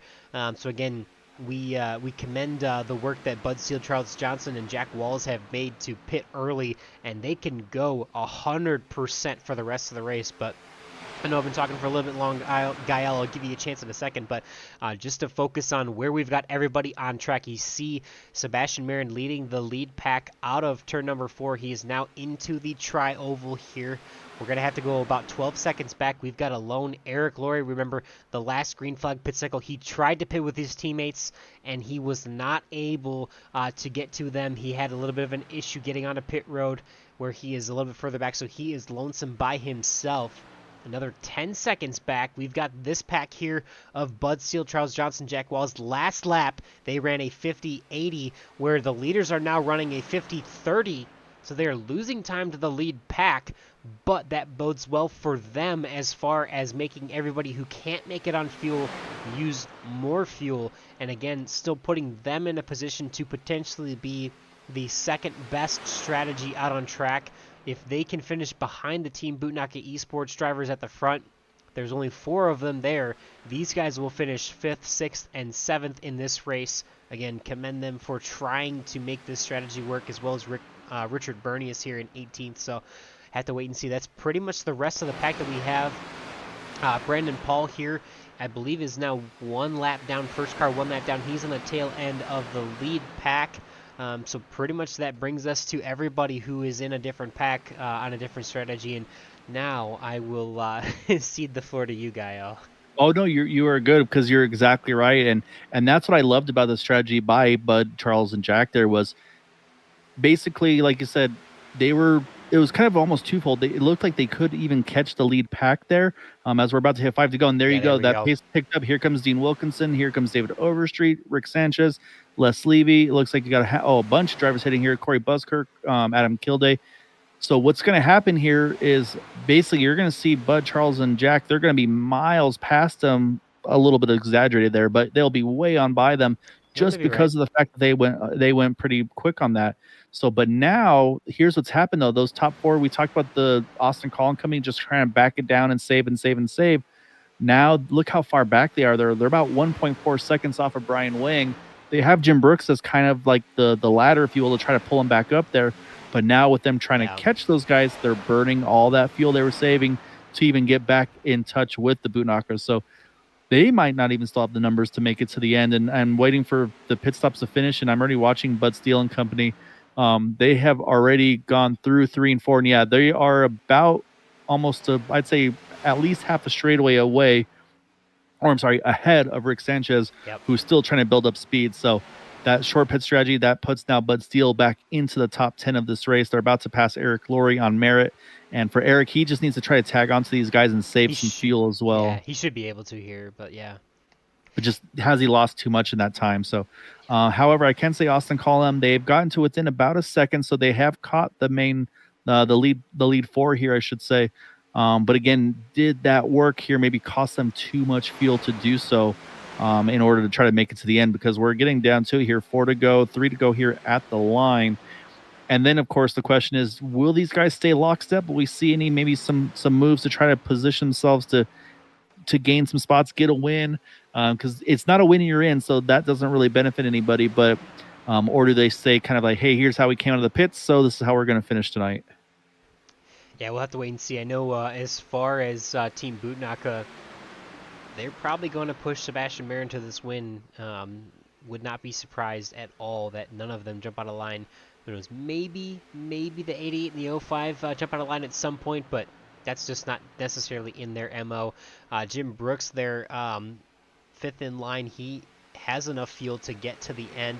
As Richard Bernies, he's making a pit stop here that I was not expecting, as well as Bob Fitzgerald. He couldn't make it. Bob had a pit penalty, unfortunately, and Richard just basically he just didn't have the fuel. He had to take a quick splash there, unfortunately, so that's going to cost him a little bit. But here they go. Here, look at Austin Call there. He's trying to get to the outside of Jim Brooks here, so it looks like Austin's trying to take the momentum. All right, let's go with it here. And it looks like he can't quite clear the 51 there.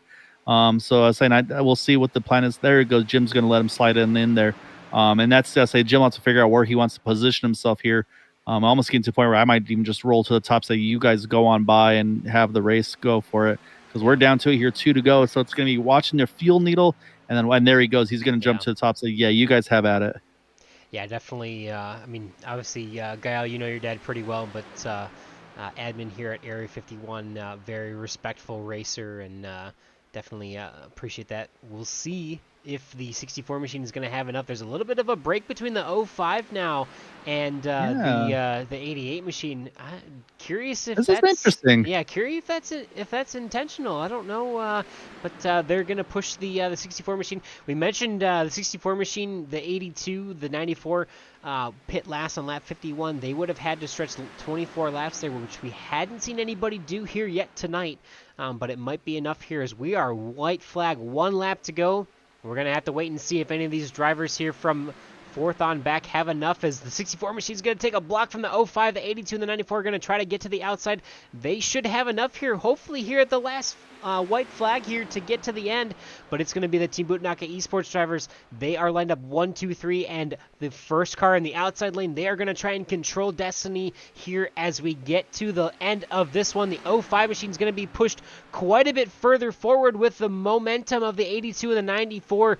We'll see if the 05 is going to have enough. The 82 tries to get to the outside, but he's going to take a block from the 05, and it looks like Sebastian Marin just barely gets the win over teammate Brian Wang from the help of the 82 and the 94 machine. Yeah, and I'm looking at the results here. I see 0.00. iRacing says 0.001, 1/1000th of a second there at the line between Brian and Sebastian at the end. We'll have to go back and obviously and take a look at that. So I think you're right, though. That strategy there by the 05 there to roll back and kind of wait and pick up the draft of the other drivers there to try to kind of either maybe spoil their run, but then also possibly try to kind of spoil the run of, or I should give himself his own opportunity to try to get a win. It almost worked to perfection there. Yeah, almost. Definitely, obviously at that point they knew that the teammates at the front were in a good position, so Brian Wang trying to see what he can grab by himself there. It looks like no matter what, we're still going to have a Team Bootnaka Esports sweep of the top 3, according to iRacing and SDK, the program we use for live timing here. 0.00, the margin of victory. So we're going to see the 23 machine of Sebastian Marin and the 05 of Brian Wang burning it down simultaneously, but we are, according to iRacing, going to give the win to the 23 machine of Sebastian Marin at the top of the podium. It's going to be a Team Bootnaka Esports sweep of the podium, and we've seen this a few times before here, Gael, including last week here on Thursday nights, but it's going to be Kevin Freese in the 3rd position and Sebastian Marin finally getting the win here. Yeah, and the thing is, so 1/1000th between 1st and 2nd positions there. 2 1,000ths of a second between Kevin Freese and Andrew Pelesci. It was 058 to 060 for that third podium spot. So Andrew almost was able to spoil the podium there for Kevin there with that big push they made at the end. And again, hats off to those guys because they ran the fuel mileage. They saved that one extra lap they needed to, and they were able to still have a chance to make a charge there at the end. But man, I'm telling you, the Bootknockers guys, I feel like they're rubbing salt into the wound here, doing burnouts after the race when everybody else was running out of fuel. Yeah, definitely. They played the strategy the best out of just about everybody in this race, and no surprise with that they are going to come home victorious here. And we're going to get a moment here just to bring these guys in. I think last week we actually brought them in all three at the same time for the top three sweep, but we'll bring them in one at a time this week. This week we'll start with Kevin Freese of that number 25 machine, and yeah, definitely a very great opportunity to see another Team Bootnaka sweep of the podium. Kevin, you guys, I mean, we've been commenting through most of this race here after the chaos that we saw at the beginning. There's a lot of great strategies being played, and you guys pretty much from the onset of the green flag pit cycle, we noticed that you guys would have the superior strategy from the rest of the race. But take us through what it took to get to that third place position for you tonight, Kevin. Yeah, so the timing of that caution obviously made it so it was a fuel race. We noticed it right away, so we went in, topped off, and then fully committed to running all the way in the back, which is definitely my favorite form of racing, as Gael knows. So we did that, and then we also said if we're going to run out of fuel in 3 and 4, it is still worth it to get that extra lap in. So yeah, that's what we did. I'm sure it wasn't the most exciting race, but it was a good time for us trying to figure out if we were good or not, and then time when we could actually go to the front and lead and not put ourselves in a bad spot. I think, and that's the key part. The pace. Yeah, we wanted to push the pace after we got up front and just be able to set the tempo and make it really hard for everybody else to save any fuel. Yeah, and that's exactly what Boomer and I were noticing was you guys were backing down, and then we were watching the pace. It was slowing down to 52 seconds, 53 seconds even touched at one point. And so we're watching Bud Steele, Charles Johnson, Jack Walls, and it's like, man, they're getting 2.5 seconds a lap here. Like, It can't, if this keeps going on, they're going to even have a chance to get after the rest of the field there. So it was really intriguing to watch kind of the two theories of like, okay, do we run as far as we can, then pit? Do we jump in early and just be as aggressive as we can? But then when we saw you guys pitting at 23 to go, it's like, okay, I feel like they can make it. 24 to go with Andrew and Maxwell and Austin is like, they are going to have to work for it, but they might be able to pull it off. But it was really good strategy work. And yeah, once we saw you guys drop the hammer, it was kind of a no question. There's like, okay, we know they're good to the end no matter what. But did it have anything to do with watching the pace of the race drop down? Is that what kind of said, okay, we got to do it? Or is it still just waiting for your fuel window there? We just wanted to, like, we're watching our calculators and doing the good old mental math of when it would be okay. And then we knew it was like 0.1 or 0.2 off of our worst. Then we knew we could hit it wide open and just push, all out push. And I was watching the pack, like they were pretty tight together in front of us when we were saving.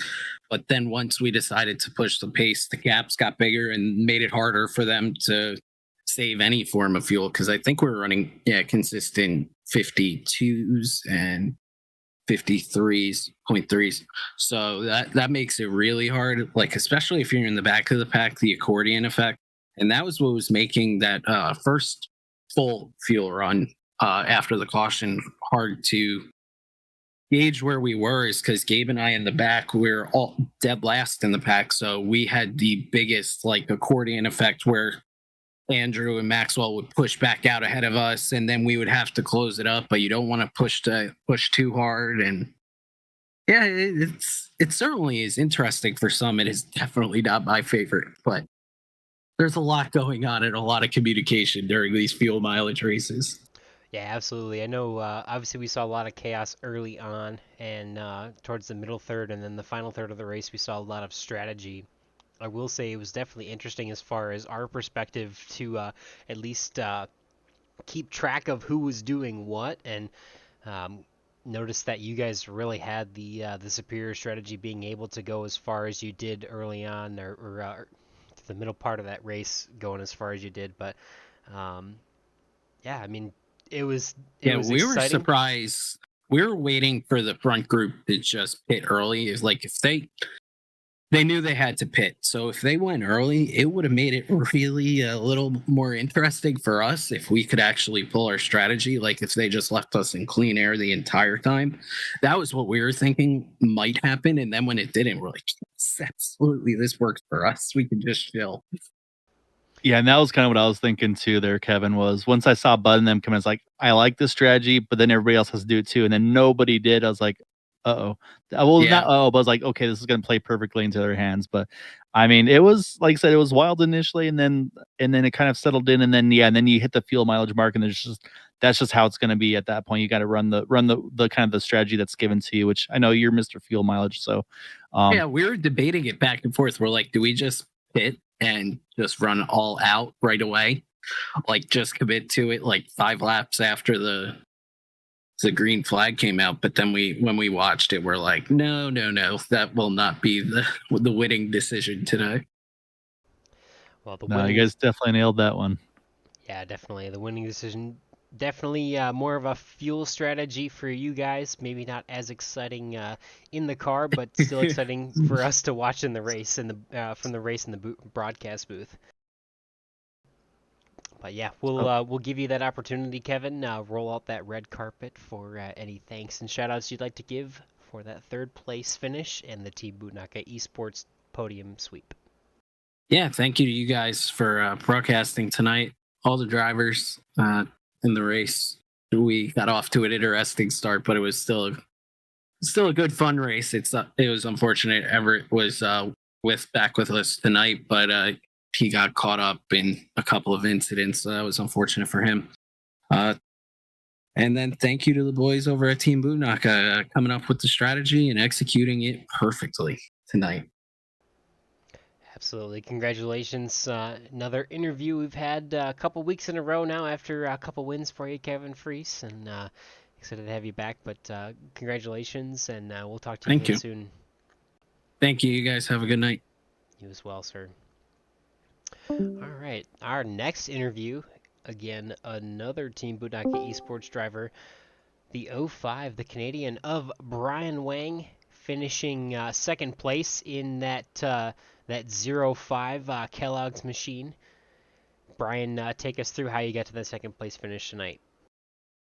Yeah, it was an interesting race with the fuel mileage and stuff, and yeah, it was fine at the start, I think, in terms of fuel mileage, but then the final caution just caused it to be a fuel mileage race where if you saved, you would only have to do 1 pit stop, and obviously we Eric, Kevin, Sebastian, Gabe, and the 5 of us pitted a lap later than everyone else. Unfortunately, Eric ran out and wasn't able to hang on to us, but us 4 were able to catch on to the back of the pack, and then we were just able to save fuel and make a charge towards the front, towards the end there. And yeah, I was sitting in line in 4th place behind Gabe.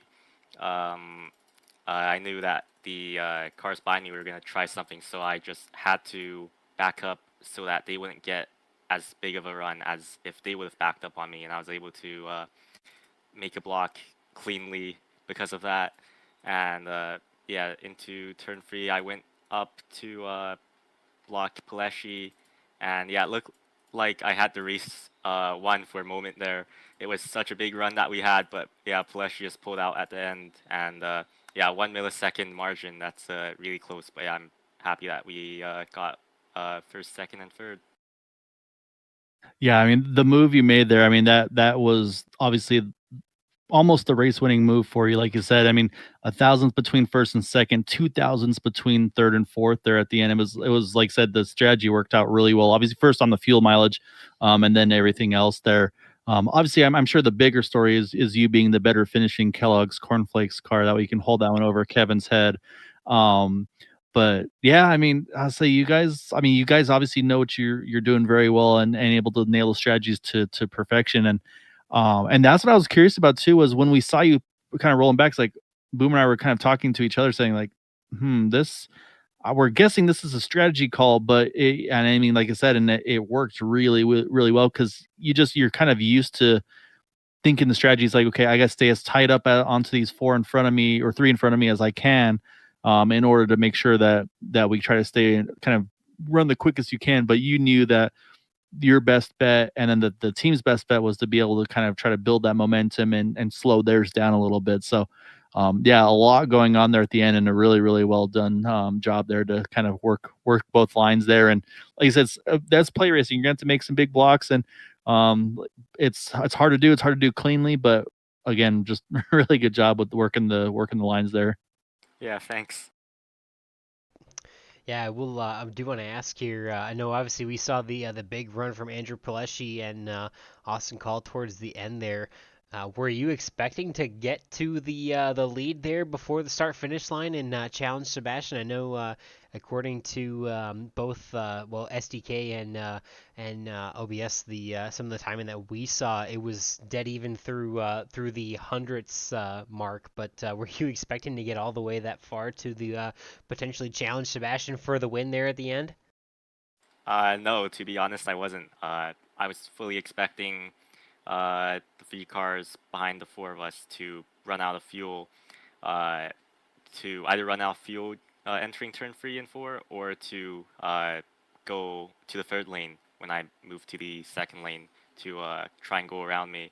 And yeah, if that had happened, I probably would have told Kevin to come up. Then it still would have been 2 cars on each line, basically. So yeah, I feel like we got that pretty covered towards the end.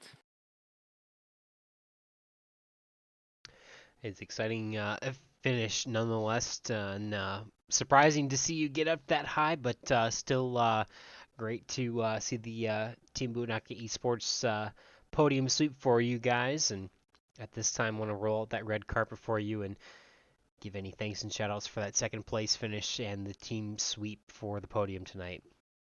Yeah, thanks to you guys for broadcasting, everyone, all the admins at Area 51, and thanks to Team Bootnaka. Congratulations again, Brian, and we'll talk to you soon. Thanks. We've got one more interview left, and that is our winner for tonight, the number 23 machine of Sebastian Marin. You guys, we talked to some of your teammates already throughout the interviews here tonight, but you guys having the best strategy at the end of this one and able to capitalize on the long middle stint and get to really what was the premier strategy for the end of this one. Take us through how you got to that win here tonight, Sebastian. Yeah, like you said, we got there all due to that great strategy. We kind of wanted to, just go aggressive and pit, but we saw that it was going to be an easy one stop, at least for us. So we kind of decided halfway through the run, let's just save, and we just all rode at the back. We knew our strategy, we knew the plan that we all wanted to go to, and it went just as planned. We kind of figured only a handful of other cars could make it with us, so we felt comfortable enough to go when we did, and start pushing the pace. So the other guys that were close couldn't make it as easily. So yeah, a great race overall. I think it was 1, 2, 3, and 6th for Bootnocker. So great race, great showing. I kind of wish Brian would have stolen the win because he is running for points and I'm not. And I told them, like, hey, if you guys want to make a move, go right ahead. I'm just here having fun. So yeah, it was still a good night. So not even trying to win and still winds up winning the race. Boomer, I don't know what this guy can't do, it seems like. I won't. I mean, don't hear it from me, but I mean, all of the other injuries that they felt like you needed to win. You don't get them enough, so they wanted to just roll over and get you one there. But Brian just wanted to make it look close, just FYI. But no, I mean, like I said, the strategy was great there. And then I mean, Brian talked about rolling back to Maxwell and all those guys to kind of try to slow down their momentum. Was that something all of you were in kind of communications with, or when you saw Brian roll back there, or if you saw him roll back? Was that something you're thinking like, okay, this might work well for him to sneak one past me? I mean, what was your thought process there when you saw all that going on? To be honest, none of us knew. The only person that knew was Gabe, because Gabe was the car right in front of him, and he was asking him, knowing if anything was wrong. But what Brian did was actually really smart, because he knew those guys at some point were going to go, and since they were saving fuel, they had a gap to us. So when they did decide to go, they were going to have a huge run on us. So by backing up to them, he would know when they would start to go, which is what happened. The guys behind the car behind Brian decided they wanted to go. So when he saw that, he started to go. So he was catching us at the same rate that those guys were catching them. So whenever that happened, they made the move, but Brian beat them to it. And then, he got to the outside. I felt like he was going to win it until whoever was pushing him pulled down in the middle of the trial, and then that just stalled him out. So, again, I think what he did was very smart. I definitely wouldn't have thought of that to that extent. But, I'll take that in consideration and put that in my back pocket of tricks if that chance occurs again. Yeah, we definitely saw a great strategy from him there at the end to try and block the rest of the competitors from playing spoiler to that Team Bootnaka Esports podium. But it was exciting to see. I know we saw a little bit more of you throughout last season and saw quite a bit of race wins and what probably could have been a championship from you last season, but we see you back on Thursday nights, and you're now 1 of 1. Hope to see. Are you planning on coming back more again this Thursday on Thursday nights for this season? See more races with you here, Sebastian. I'll try. I probably won't be full time, just how my schedule right now is lining up. But I will probably be here a bit more often to race here and there. So for sure you'll see me around again. Probably not full time unless my schedule changes up. But I'll definitely be going around for sure. Yeah, cool. Well, we always appreciate you stopping by and supporting the league and the broadcast as well with the interviews and watching it back. But want to roll out that red carpet for you and give you any chance to give any thanks or shout outs for that first place finish here tonight. Yeah, shout out to the Boot Knocker guys, Kevin, Brian, Gabe, and Eric. Again, I just showed up today, just wanted to race for fun, and we all know each other. We race well, so they just let me in with open arms. We were just having fun, not too serious. So thank you for them for letting me run with them. Shout out to you guys for putting on the broadcast. I wished it wasn't a fuel mileage race there to the end in terms of excitement, but that's just how things play out. And shout out to Area 51. I still haven't forgotten. This is where I mostly started, so this will always be a special little league in my heart. So thanks to them, and that'll be it. Yeah, definitely always appreciate your support, Sebastian, and excited to see you back in victory lane, 1 for 1 for the season. So we'll see when you show up again next. Hoping to continue that streak of 100%. But congratulations once again, and we'll talk to you soon, buddy. Thank you, guys. Have a good night. You as well. That was an exciting race. We saw, definitely a very different first half to the second half there, Gael. Definitely surprised to see they finally settled down, and we had a very good green flag run to the end there. Yeah, no, and then saying I don't think it was a full-on intentional clean green flag run to the end. It was the like I said, I think the strategy's all changed for a handful of drivers. Like I said, it's obvious that we know Bootnock obviously was like, yep, we see the fuel window. That's what we're doing. And then I think, as like I said, I think it was the same thing for with Maxwell and Austin Call and Andrew Plush and company. I think they saw the same thing. They just couldn't quite get that one extra lap, which kind of forced their hand to have to save a little extra harder there at the end.